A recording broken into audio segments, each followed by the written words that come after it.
bet you didn't know just how white some states in America are. Today we're diving into a topic that's both fascinating and unsettling. We're looking at the top 10 whitest states in America. Why focus on race? Because it impacts the experiences of people of color. We'll explore demographics, history, and lived experiences. So buckle up, guys, because this is going to be a thought-provoking ride. Alright, folks, let's kick things off in Maine, the most sparsely populated state east of the Mississippi River. Known for its stunning coastline, charming lighthouses, and of course, delicious lobster rolls, Maine might seem idyllic at first glance. And while it certainly has its charms, we need to dig a little deeper, especially when it comes to race and diversity. Maine consistently ranks as one of the whitest states in the US, with a black population hovering at a meager 1.7%. Now, I'm not saying that every white person in Maine is walking around with ill intentions, but imagine being a black person in a state where you're statistically an anomaly. The lack of representation can be isolating, to say the least. Despite the challenges, there's a small but vibrant black community in Maine that's working hard to make their voices heard and create a more inclusive future for generations to come. We'll be diving into their stories, their struggles, and their triumphs in just a bit. Next up, we're heading south to Vermont, known for its natural beauty and overwhelmingly white population. Vermont's history is tied to the abolitionist movement, yet it has a black population of just 1.5%. Despite its anti-slavery stance, Vermont wasn't welcoming to black people.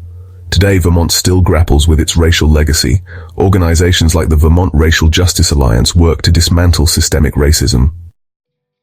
Alright folks, our next stop takes us to New Hampshire, the Granite State.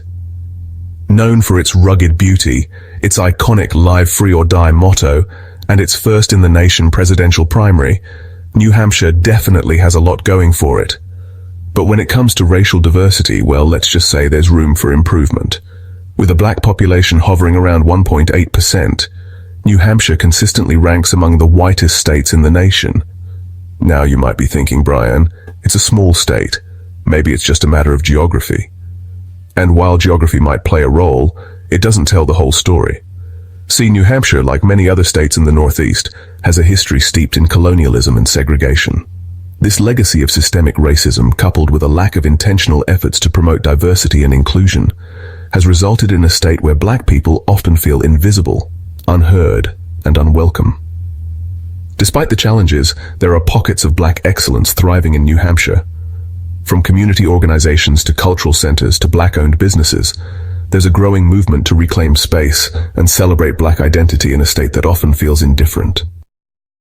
Let's shift gears a bit and head south to West Virginia, a state known for its breathtaking Appalachian Mountains, its rich coal mining history, and a certain brand of Southern hospitality. Now, West Virginia might not be the first state that comes to mind when you think about racial homogeneity, but with a black population just shy of 4%, it's definitely up there. And while West Virginia may not have the same overt history of segregation as some southern states, it's not immune to the deep-seated racism that permeates many parts of America. In recent years, there have been numerous reports of racial discrimination and bias from black residents and visitors alike. One of the most concerning issues is the lack of economic opportunity for black West Virginians. The state has long struggled with poverty and unemployment, but these issues are disproportionately felt in black communities. But amidst these challenges, there's a resilient spirit in West Virginia's black communities. Organizations like the West Virginia NAACP are working tirelessly to combat discrimination, promote equal opportunity, and empower black residents to make their voices heard. Hold on to your hats, folks, because we're heading to the heartland of America, Iowa. Known for its rolling hills, its endless cornfields, and its crucial role in presidential elections, Iowa often embodies the image of small-town America. But beneath the surface of this seemingly idyllic state lies a complex reality when it comes to race and inclusion. With a black population of just over 4%, Iowa consistently ranks among the least diverse states in the nation. Now, some might argue that Iowa's demographics are simply a reflection of its history and geographic location. However, this influx of black residents was often met with resistance and discrimination. Segregationist policies, both legal and de facto, were implemented, relegating black communities to specific neighborhoods and limiting their access to resources and opportunities. But amidst these challenges, there's a growing movement for change.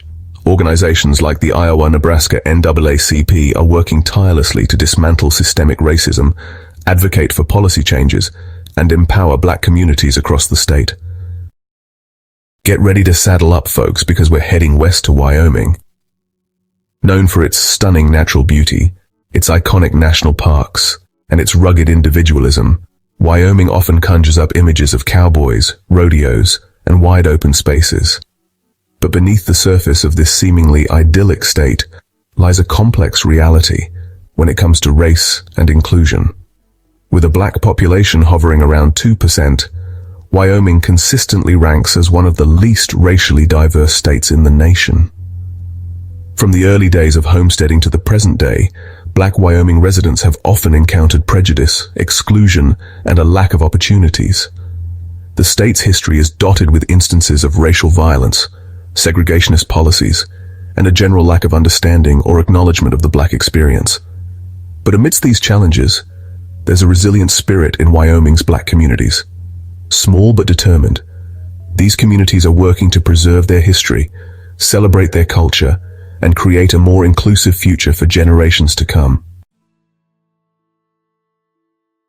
Hold on tight, folks, because we're heading to Big Sky Country, Montana. Known for its breathtaking mountain ranges, its vast wilderness areas, and its independent spirit, Montana often evokes a sense of freedom and adventure. But beneath the surface of this seemingly idyllic state lies a complex reality when it comes to race and inclusion. With a black population hovering around 1%, Montana consistently ranks as one of the least racially diverse states in the nation. While the state's black population has always been relatively small, it doesn't mean that black people haven't faced their share of challenges and discrimination. From the early days of mining and railroad construction to the present day, black Montanans have often encountered prejudice, exclusion, and a lack of opportunities. The state's history is dotted with instances of racial violence, segregationist policies, and a general lack of understanding or acknowledgement of the black experience. But amidst these challenges, there's a resilient spirit in Montana's black communities. Small but determined, these communities are working to preserve their history, celebrate their culture, and create a more inclusive future for generations to come. Get ready to brave the cold, folks, because we're heading north to North Dakota. Known for its prairies and energy industry, North Dakota seems charming, but there's a complex reality beneath. The black population is around 4%, growing due to job opportunities. However, this influx has exposed deep-seated biases and inequalities. Affordable housing is a pressing issue for black North Dakotans. Rising demand has driven up prices, making it hard for low-income residents. Limited access to transportation and services creates barriers for black communities. It's not just about housing, it's about feeling like an outsider. Hold on to your hats, folks, because we're heading to South Dakota, the land of Mount Rushmore, sprawling prairies, and a history steeped in both Native American culture and the Wild West. South Dakota might not be the first state that comes to mind when you think about racial diversity, but race plays a significant role in shaping the experiences of its residents. One of the most pressing issues is the strained relationship between law enforcement and communities of color, particularly Native American populations. The state has a long history of racial profiling and police brutality, leading to deep mistrust among minority communities. It's not just about law enforcement. It's about the lack of representation and inclusion in all aspects of South Dakota society. Last but not least, we're wrapping up our journey in Idaho, the Gem State. Known for its stunning mountain scenery, its world-famous potatoes, and its growing tech industry, Idaho might seem like a world away from the racial tensions that plague other parts of the country. But with a black population hovering around 1%, Idaho is far from immune to the challenges of racial inequality and exclusion. This lack of diversity is evident in everything from the state's political landscape to its social circles, creating a sense of isolation and otherness for many black Idahoans. But amidst these challenges, there's a glimmer of hope. a new generation of activists, organizers, and community leaders is emerging, determined to challenge the status quo and create a more just and equitable Idaho for all. So there you have it, folks, a glimpse into the realities of race and diversity in some of America's whitest states. It's been a journey filled with eye-opening statistics, heartbreaking stories, and inspiring examples of resilience and hope. But most importantly, I hope this series has sparked some critical thinking and honest conversations about the ongoing struggle for racial justice in our country. I want to hear from you. Share your thoughts, experiences, and insights in the comments below. Let's keep the dialogue going and work together to create a more inclusive and equitable future for all Americans. If you found this series insightful and thought-provoking, be sure to give it a thumbs up and subscribe to my channel for more eye-opening content exploring the complexities of race, culture, and society in America and beyond. Until next time, stay curious, stay engaged, and let's keep learning from each other.